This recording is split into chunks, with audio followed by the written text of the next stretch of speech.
My stepmom attacked my 4-year-old son over a wedding dispute and split his lip open. My dad enabled her for years, so I got a restraining order and banned them both from my life. Now half the family is boycotting my wedding. Luke's lip was still bleeding when we walked through the door. That's the first thing I saw. My 4-year-old son with blood running down his chin, tears streaming down his face, and my stepmother standing in my living room screaming like she had any right to be there at all. My dad was trying to calm everyone down, but his hands were shaking. Our 14-month-old baby was crying in his arms. And my stepmother, let's call her Susan, was going on about family and respect and how she wasn't going to allow that child to ruin our wedding. I'm 28 years old. I've been engaged to Jane for over 2 years now. We're finally getting married in July, and I've spent most of that engagement trying to keep Susan from hijacking every single detail of our lives. But this was different. This wasn't about centerpieces or guest lists or her desperate need to be the center of attention at every family gathering. This was about my son, and the line I didn't even know I'd drawn had just been crossed so violently that there was no going back. Let me back up. Susan married my dad when I was 15. She was younger than him, 5 years younger than his previous girlfriend, actually, and she came with baggage. A son from her first marriage, only a month older than me, and this overwhelming need to prove she belonged in our family. My dad's family never really liked her. She cheated to be with my dad, leaving behind a girlfriend everyone had loved, and from day one she'd been controlling and manipulative. But my dad was in love, or dependent. I'm still not sure which. Susan took it upon herself to plan every party, every holiday, every family gathering. She had to be involved in everything. Growing up, I learned to just smile and nod because my dad would pull me aside and say this helps her feel included. You know how hard it is for her. Christmas became about her decorations. My birthday became about her planning. Everything revolved around making Susan feel special. I tolerated it. For years, I tolerated it. When Jane and I got engaged in early 2021, Susan immediately tried to take over. She showed up unannounced to Jane's dress appointments. She contacted our wedding planner without permission. She made suggestions that weren't suggestions. They were demands wrapped in passive-aggressive compliments. My dad kept asking us to humor her, to let her feel involved, to remember that she just wanted to be part of the family. But here's the thing about Jane and our family. It's complicated in the best possible way. Jane has a younger brother, Luke. He's 4 years old now, but Jane got custody of him when he was just a baby. His parents, Jane's dad and stepmom, died in an accident a few months into our relationship. Jane was barely 22, I was 24, and suddenly we were raising a toddler together. I moved in during the pandemic. Luke doesn't call me dad. He calls us his sister and his op, but I love him like he's my son. When our biological son was born 14 months ago, Luke became a big brother. To us, we're just a family. To Susan, Luke was proof that Jane had baby-trapped her way into our family. She hated Luke from the moment she met him. She made comments about Jane manipulating me, about Luke not being real family, about how we were making a mistake. When our son was born, those comments got worse. She demanded my dad refuse to babysit Luke, so we barely left the kids with them. Instead, Jane's brother and sister-in-law watched them. Their kids are close in age to ours, and they actually treat Luke like family. Last Sunday, Jane's brother was out of town. Her other siblings live in different cities. My mom and sister weren't available, and my dad agreed to babysit at our place. I should have known Susan would come with him. She always did. My dad hadn't gone anywhere without her in years. But I trusted my dad. That was my mistake. We'd installed nanny cams months ago. Not because we planned for this specifically, but because we'd never trusted Susan around the kids. Call it paranoia, call it intuition, but something told us to have evidence if anything ever happened. We came home to chaos. Both kids were crying. Susan was screaming. My dad looked like he wanted to disappear into the floor. Apparently, Luke had been excited about the wedding. He told Susan that both he and our baby were going to be ring bearers. It was something we decided weeks ago, both boys walking down the aisle together, Luke holding his little brother's hand. It was going to be perfect. Susan lost it. She started screaming that she wasn't going to allow it, because Luke wasn't family. And when Luke started crying, because he's 4 years old and didn't understand why this woman was yelling at him, she hit him hard enough to split his lip. My dad gave him an ice pack. That's the only decent thing he did. He didn't defend Luke. He didn't tell Susan to leave. He just gave my son an ice pack and tried to calm everyone down like this was a normal disagreement instead of assault. I didn't yell. Jane grabbed Luke and took him to the bathroom to clean him up. I looked at my dad and said, "Get her out of my house." Now, Susan tried to argue. She said I was overreacting, that Luke was being dramatic, that kids get hurt all the time. My dad started in with his usual excuses. She didn't mean it. She's just stressed about the wedding. You know how she gets. I cut him off. Get out, both of you. Now, they left. Susan was still complaining as she walked out the door. The moment they were gone, I called our pediatrician. We took Luke in the next morning. We documented everything. Photos of his face, his split lip, the bruising that was starting to form. We had the nanny cam footage. It didn't capture the actual hit, but it showed Susan screaming at Luke before and after, showed him crying, showed my dad doing nothing. We pressed charges. Susan now has a child abuse charge on her record, and we banned both of them from the wedding. My dad called me 3 days later. He was furious. He said he wasn't coming to the wedding without Susan, that we were being unfair, that we were tearing the family apart. He'd already started calling relatives, his side of the family, telling them a version of the story that completely erased what Susan had done. According to him, we'd gotten annoyed with Susan and decided to ban them both over nothing. Just typical family drama. An overreaction. Half of his side of the family bought it. They said they wouldn't come to the wedding either. Some of them I actually cared about, cousins I'd grown up with, aunts and uncles who'd been at every birthday party. My stepbrother, Susan's son, sided with his mother completely. He refused to even listen when I tried to tell him the truth. Jane's family was furious on our behalf. Her aunt suggested that maybe Susan was just acting out because she didn't feel welcomed by my family, but everyone else shut that down immediately. They'd met Susan. They'd seen how she treated Luke. There was no excuse for what she'd done.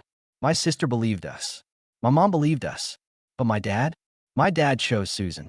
For the next week, I didn't sleep. Jane cried herself to sleep almost every night. I kept replaying the moment we walked in. Luke's bloody lip, Susan's complete lack of remorse, my dad's weak attempts at peacekeeping. I felt guilty. I still feel guilty. I left my kids with someone I knew I didn't trust, and Luke had paid the price. Jane kept telling me it wasn't my fault, that we couldn't have predicted Susan would actually hurt him. But it didn't help. I should have protected him better. We filed for a restraining order. The evidence was overwhelming. Medical records, photographs, nanny cam footage, text messages Susan had sent to family members where she talked badly about Luke and Jane. My sister had gathered everything, every horrible thing Susan had ever said about our family, and sent it all to our lawyer. The temporary restraining order was granted immediately. We had a hearing scheduled for the following week. In the meantime, I had to deal with the fallout. Cousins who weren't coming anymore kept calling, asking us to reconsider. My dad's generation, the people who'd known Susan for years and claimed to dislike her, were suddenly defending her. Not because they'd changed their minds about her, but because they wanted to keep my dad happy. It was eye-opening. These people were willing to protect a woman who'd hurt a 4-year-old child just to avoid conflict with my father. I sent messages to everyone who believed us, explaining what actually happened. I didn't share the photos of Luke. I wasn't going to put my injured son's face on the internet or pass it around the family like gossip, but I told them the truth. Most of the people I actually wanted at the wedding apologized. They were horrified. They started calling my dad to tell him exactly what they thought of him. The people who didn't believe us, the ones who said we were overreacting, I uninvited them, told them they weren't welcome in our home anymore. My stepbrother stayed in denial. He refused to believe his mother could do something like that, even with all the evidence. I understood he loved his mom, but I couldn't excuse him for choosing to stay blind. So he was banned too. It hurt.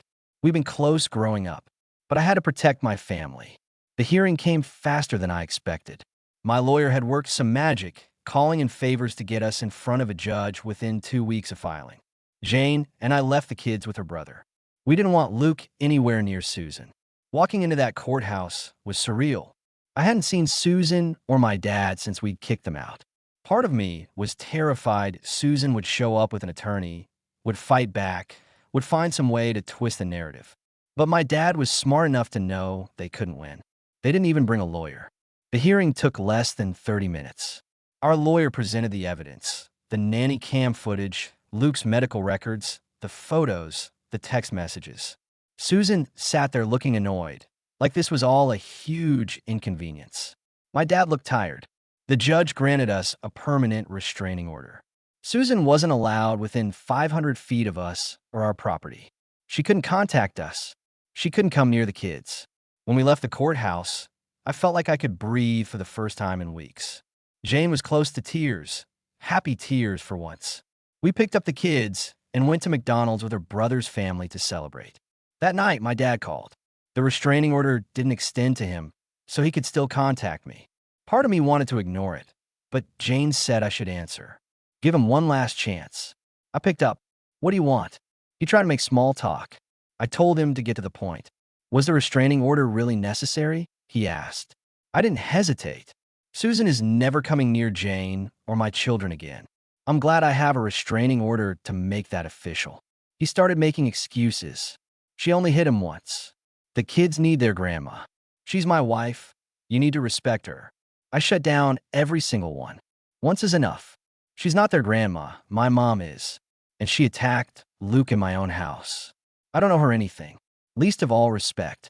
Then he went on a rant about family, about how much Susan had done for me and my sister growing up, about how I was being ungrateful. So I went through every memory I had of Susan overstepping, lying, manipulating, or just being cruel. Her attempts to hijack our wedding. Her comments about Luke not being family. Her obsession with controlling every family event. The way she'd gone through my and my sister's personal belongings when we were teenagers. We'd always known she was reading my sister's planner, her diary, everything. That's how Susan had found out about Jane's dress appointments. I brought up how she'd tried to pressure us into letting her officiate our wedding. How she'd suggested my dad walk Jane down the aisle, even though Jane's eldest brother was already doing it. How she'd made comments about how the wedding would be better if she was in charge. My dad tried to use his usual excuse, that Susan just didn't feel included in the family. You had the opportunity to protect your grandchildren, I said. You chose your monster of a wife instead. That's enough for me to want nothing to do with you. I hung up. He called my sister immediately after. She told him she was going no contact too. They had a huge fight. He took Susan's side on almost everything, even things my sister brought up from years ago. She called me crying afterward. I want to call him back and scream, but she told me not to. She said it wouldn't help. She was right. He'd made his choice. Over the next few months, things stayed quiet. My dad tried texting my sister a few times, weak apologies, complaints about how half the family wouldn't talk to him anymore, a long rant after neither of us wished him a happy Father's Day. We ignored him. The wedding approached. We'd saved money by uninviting so many people, so we used it to fly Jane's cousin in from another country. She hadn't been able to afford the trip before. Luke was excited. Our baby was learning new words. Jane's family was rallying around us in ways my dad's family never had. I hired security for the wedding. I didn't think Susan would actually show up. It would be illegal, and she'd go to jail, but I wasn't taking chances. We gave the venue photographs of both Susan and my dad with instructions not to let them anywhere near the property. The wedding was perfect. Luke took his ring bearer duties seriously, holding his baby brother's hand as they walked down the aisle. Jane looked beautiful. Our families, the ones who mattered, celebrated with us. My aunt got drunk and had to be wheeled out, but we'd expected that. Everything else went exactly as planned. My stepbrother texted me a few days after the wedding. He and Susan had apparently gotten into a fight. She'd lied to him about what happened, made up stories about Luke being a bad kid, about Jane being manipulative. But someone, maybe my sister, maybe one of our cousins, had finally gotten through to him. He'd talked to his therapist. He'd started reevaluating his relationship with his mother. He wanted to meet for coffee. I agreed, but only if it was just the two of us. We met in August, a month after the wedding. He apologized, really apologized. He said he'd finally accepted that he'd been wrong, that he'd let his mother manipulate him, that he should have listened to me from the start. We spent the next 4 months rebuilding our relationship, meeting for coffee, for lunch, talking through everything Susan had done to both of our lives. Jane started joining us in October. The kids saw him again in November. Things were awkward at first, but we're good now. He completely cut contact with Susan in early November. My dad? He hasn't changed. He's still with Susan. He still makes excuses for her. My sister considered reaching out a few times, but every time she thought about it, she remembered that phone call, how he'd sided with Susan on everything, how he'd made it clear that his wife mattered more than his children or grandchildren. We're at peace with it now. Luke turned 5 in September. He's back to being the sunny, energetic kid he's always been. The split lip healed without needing stitches. He barely remembers what happened. We explained that my dad and stepmonster wouldn't be around anymore, and he understood. He liked my dad, but he's scared of Susan, and we've made it clear that we'll always protect him. Our baby is almost 2 now. He's learning new words every day. Luke is still trying to teach him to say his name. We spent the holidays with Jane's family in Brazil. My stepbrother stayed with his girlfriend. Things are great. I love my dad. I always will. But I can't be around him anymore. He's made his priorities clear, and his children and grandchildren aren't among them. The door isn't locked. If he ever comes to his senses, if he ever leaves Susan and genuinely apologizes, I consider letting him back into our lives. But I'm not holding my breath. Jane is more optimistic than I am. She says it's important to hold on to hope. I'm trying. But honestly, I'm happy. I just married the most amazing woman in the world. I have 2 incredible kids and a family. Jane's family, my mom, my sister, my stepbrother now, who actually love and support us. None of us are perfect, but I never thought life could be this good. Susan is out of our lives for good. My dad chose her over us, and that's his loss. I'm not going to spend the rest of my life trying to convince him to be a grandfather. I'm going to focus on the family I've built, the family that actually matters. And every night, I tuck Luke and our baby into bed, and I'm grateful. Grateful that I finally stood up for my family. Grateful that I didn't let Susan get away with hurting my son. Grateful that we pressed charges, got the restraining order, and made it clear that there are consequences for hurting children. My therapist says I'm doing well. I've been going for a few months now, working through the guilt I still carry about leaving the kids with my dad that day. I'm getting better at accepting that I couldn't have known what would happen, that I did everything right after it happened. Jane and I are stronger than ever. Luke is thriving. Our baby is growing. We're planning to try for another kid in a year or 2. And my dad? He can stay with Susan in whatever delusional reality they've built together. He made his choice. I made mine. I choose my family. The real one. The one that protects children instead of making excuses for the people who hurt them. And I've never been happier. Alright, I'm out, but the next story is already on the way.